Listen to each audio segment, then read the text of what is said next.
Olá, meus amores, professora Flíncia Barbosa, a tia Flin, como vocês conhecem, e sejam muito bem-vindos ao meu canal. Agora, na playlist de A Hora de Clarice. Tenho certeza que você ama esse momento que eu trago algumas análises e reflexões sobre os contos de Clarice Lispector.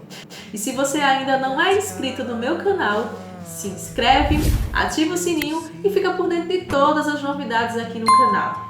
Não deixa de me seguir também lá na rede social Português com Tia Flin. Lá eu coloco dicas rápidas e práticas sobre a língua portuguesa, né? Alguns elementos que, em vez ou outra, temos dúvidas em escrever ou falar. Fechado assim? Como eu disse no vídeo anterior dessa playlist, vamos fazer a análise do conto O Corpo, de Clarice Lispector, que está lá na seção Via Crucis do Corpo. Mais uma vez, vou repetir. Se você não quer ter spoiler sobre essa leitura e gostaria de fazê-la antes de assistir ao meu vídeo, dá uma paradinha agora, lê o texto e depois volta para trocar figurinha comigo. Fechado assim? Quero saber também a tua opinião em relação a esse texto, tá? Esse texto que mexe muito com as nossas estruturas, não é verdade? Então, vamos comigo após a vinheta.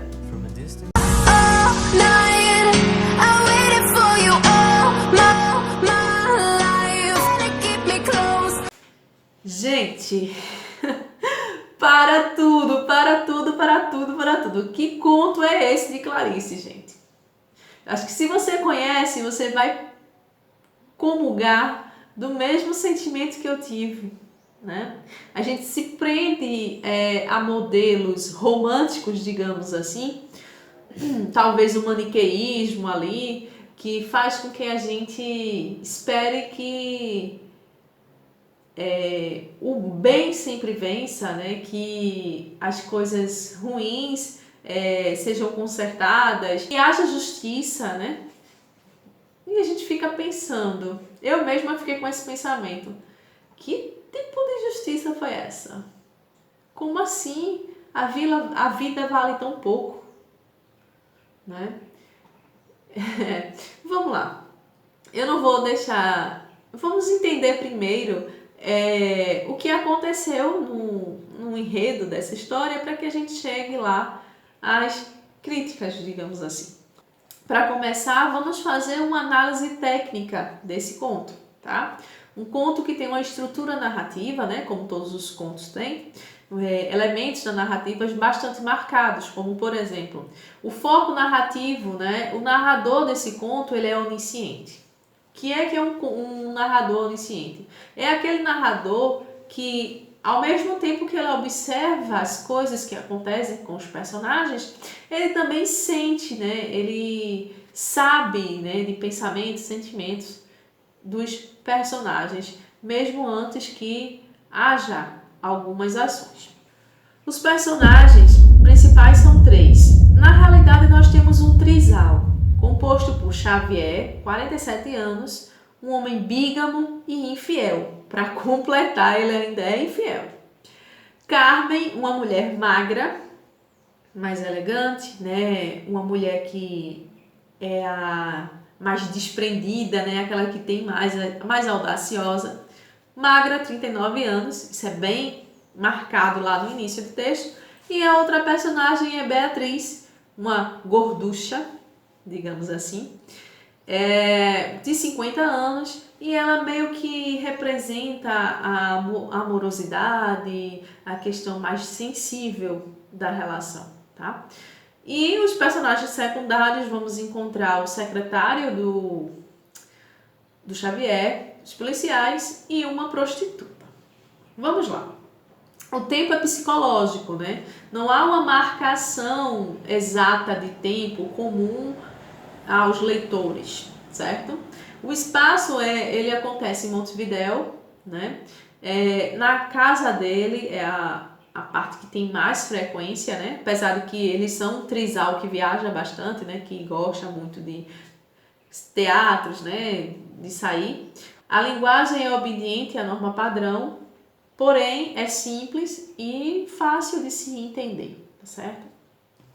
E temos uma observação aqui a ser feita, os elementos culturais que são abordados lá no texto, que é, por exemplo, quando eles viajam quando eles vão assistir o último tango em Paris, né? Então mostra que eles têm uma classe social muito rica, né? Eles vão assistir o último tango lá em Paris, né?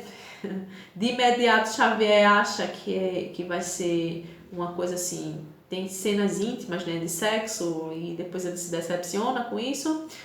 Faz uma referência dos três como o bolero de Ravel.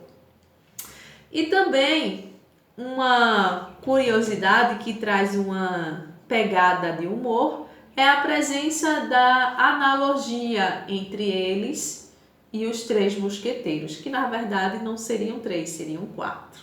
Então, já fica imaginando aí que vai ter uma quarta pessoa aí nesse trisal, tá? E outro aspecto também que vai mexer um pouco com a questão da religiosidade, né? Com essa questão da igreja. Então, nesse conto a gente consegue perceber 6 dos 7 pecados capitais. A gente consegue perceber luxúria, gula, preguiça, inveja, vaidade e a ira, certo? Vamos lá. A única coisa que não tem é a avareza, né? E isso aí é bastante claro lá no enredo, que eles têm muito dinheiro, né? Devido às viagens, né? Os encontros que eles têm. Tipo, é muito simples. Vai para Montevidéu, vai para o teatro, né? Fazem tudo juntos, não é? E querendo ou não, tem uma certa crítica aí em relação à sociedade, porque eles não fazem nada escondido, né? Todo mundo sabe que eles são um trisal, andam juntos, fazem tudo juntos, moram na mesma casa e tá tudo bem, tudo tranquilo. O enredo, ele é um enredo linear, certo? E consiste em apresentar esse relacionamento desse trisal e como eles se davam bem, certo? Eles se davam muito bem, né? Apesar de que Xavier, além de ser bígamo, né? Ele já tem 2 esposas na mesma casa, ele ainda contrata uma prostituta, né? Para aplacar seus desejos, né? Porque o coitadinho, o bichinho, ele, além de ter as 2 esposas em casa, né? Durante o dia ele tinha certas vontades e tinha que ser aplacado aquele desejo. Né? O caso dos 3 vai muito bem, né? Tá tudo direitinho, né? Todos eles se aceitam, né? Os 3. Porém, um dia, né? Eles vão a jantares, vão a teatros, fazem viagens juntos, tudo a mil maravilha, né? As 2 esposas se entendem bem, né? Elas têm até alguns encontros apenas as 2, né? Sem que haja ele, né? Porque no conto é bastante claro, né? Há dias que ele fica com Beatriz, há dias que ele fica com Carmen. Mas tem algumas, para quebrar a rotina, eles ficam os 3 juntos, tá? Porém, um dia, Xavier vai chegar em casa com a marca de batom. Né? Não vai ser a primeira vez que ele tem um encontro com essa prostituta, porém, nessa última vez, elas percebem isso e ficam muito chateadas com a situação. Então, vai existir aí, né, um plano, né, para que essa situação seja resolvida. Bom, vamos às críticas, tá? Esse texto mexe com muita coisa, tá, gente? Ele mexe com sociedade, mexe com religião, como eu disse, mexe com os dogmas da igreja, né? Com essa presença de tantos pecados, digamos assim. E também tem aquela ideia do maniqueísmo, não é? Nós terminamos nos acostumando a entender que o bem sempre tem que vencer no final, né? Como é que eu posso dizer? Que os crimes devem ser pagos, não é? Que se você fez alguma coisa que vá de encontro com as regras da sociedade, você tem que ser punido. E aí, Clarice vem com essa narrativa, né? Lógico que é ficção, mas ela vem com uma roupagem né, que fica subentendida que o homem ele é essencialmente mau, tá? Que a gente tem que estar o tempo todo se poldando, digamos assim, observando para que nós não venhamos a cometer alguns atos condenáveis, tanto pela sociedade como pela igreja, tá? E no final a gente consegue perceber que entre aspas, o mal prevaleceu. Porque o que acontece na história? A história diz o seguinte: eles vivem um relacionamento a três, muito bom, tranquilos, tal.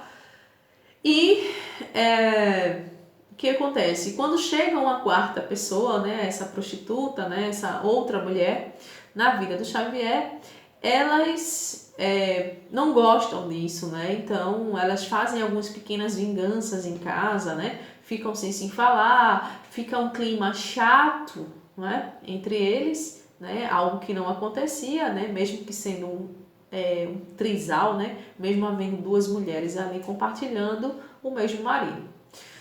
Acontece que chega um determinado momento que elas pensam que, tipo, não vai valer a pena ficar com ele, né? Tipo, perder a vida, tal, e resolvem simplesmente, assim, como uma coisa muito corriqueira, como resolvem fazer uma comida em casa, né? Tipo, uma coisa bem simples, né? De algo, tipo, como se fosse trocar de roupa, né? Bem banal mesmo.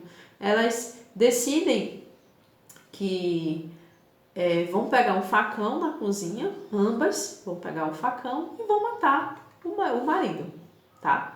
Então, meio que a gente também, né, diante de algumas situações, né, a gente consegue identificar que talvez essa vingança fosse até para a mulher, né? Mas aí elas vão diretamente ao marido que está lá dormindo. Então ele lá é golpeado com um facão. Mesmo aquela mulher que era mais doce, né? Mais, digamos assim, mais família, né? Mais assim, que não tem tantas atitudes, ela aceita a ideia, né?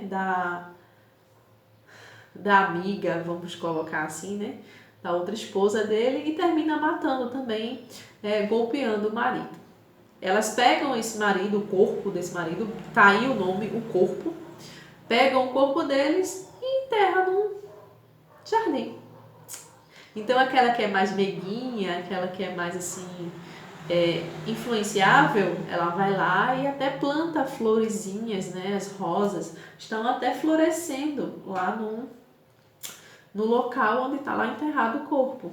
E passa assim alguns dias e o secretário do Xavier vai procurar saber por que ele não está aparecendo. E as mulheres conversam, diz que elas não sabiam que ele viajou, tal, essas coisas. E o secretário, né, cismado com aquilo, chama a polícia e vão lá até a casa dele.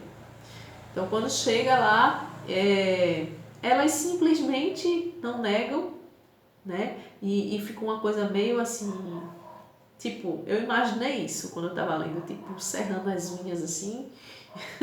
Ah, quem? Xavier? Ah, ele tá logo ali no jardim, nós enterramos ele, né? O corpo dele tá lá, né? Bem assim, né? Bem, ah, tudo bem, beleza, foi só isso aqui, é uma besteirinha, tá?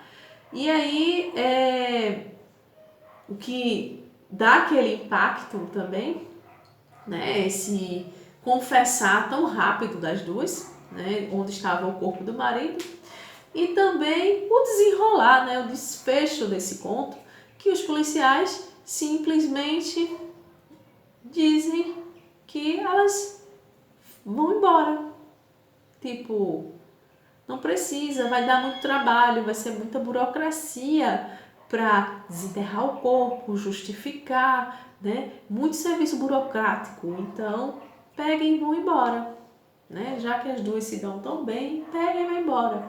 E uma outra coisa que assim ficou muito marcante em mim é a questão da frieza de como o crime foi crime aconteceu, e frieza também delas não terem nenhum remorso, delas não terem nem assim, tipo, eu realmente imaginei quando eu li, né, depois que aconteceu a ação de delas matarem ele e enterrar, que pelo menos uma delas ia ficar com uma consciência pesada, ia ficar com aquela coisa assim, meu Deus, o que foi que eu fiz, tal. E não, tudo tranquilo, né? Coisa bem banal, não é? Então, por isso que eu falo que tem essa roupagem aí, que o homem, o ser humano é mau, né? E que se o homem fosse seguir realmente seus instintos, sempre os seus instintos, o mundo seria ainda mais penoso em relação ao que já é, né? Porque mesmo tendo tantas regras pela igreja, pela sociedade, a gente ainda encontra muitas atrocidades, né? Imagina se não tivesse tantas essas regras e como é que não seria, né? Então, meio que foi um impacto, assim, né? A algumas visões que eu tenho. E é isso. O conto do O Corpo se resume a isso. Eu até estava dando uma olhada que ele foi até filmado, né?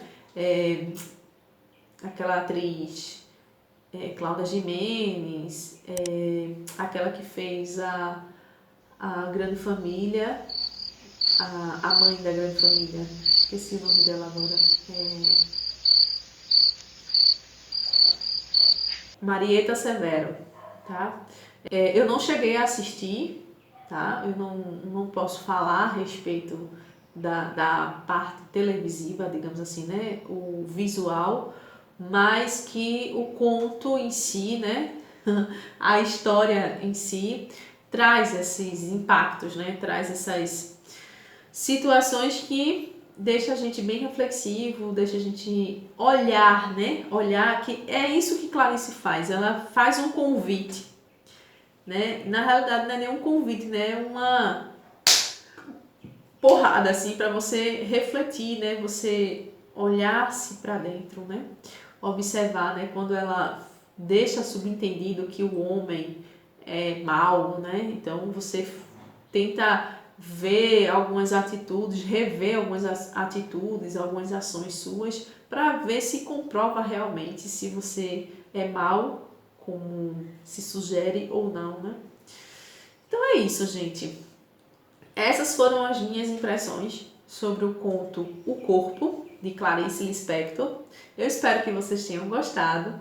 Eu espero que esse comentário sobre esse conto tenha despertado o interesse da tua leitura para este conto. Se você já leu este conto e ficou alguma coisa, algum aspecto que você gostaria que tivesse sido comentado aqui no vídeo, deixa aí nos comentários e vamos trocar figurinhas, né?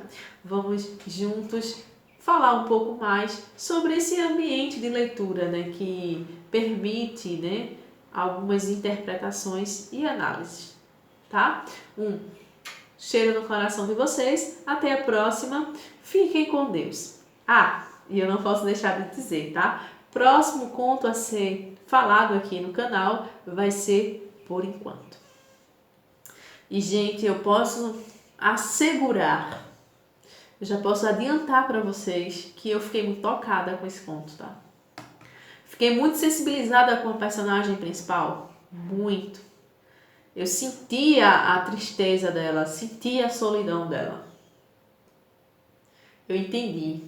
Foi uma conversa muito, assim, muito próxima, né? Foi quase palpável essa conversa que eu tive com Clarice nesse conto, Por Enquanto. E eu espero você neste vídeo também para saber o que foi que aconteceu em Por Enquanto. Já fica a dica, tá? Você pode ler Por Enquanto logo e quando for apresentar o vídeo, você já tem conhecimento sobre ele, tá? Ou então, deixa essa curiosidade para quando eu for falar, tá? Você que escolhe, tá? Um cheiro e até lá!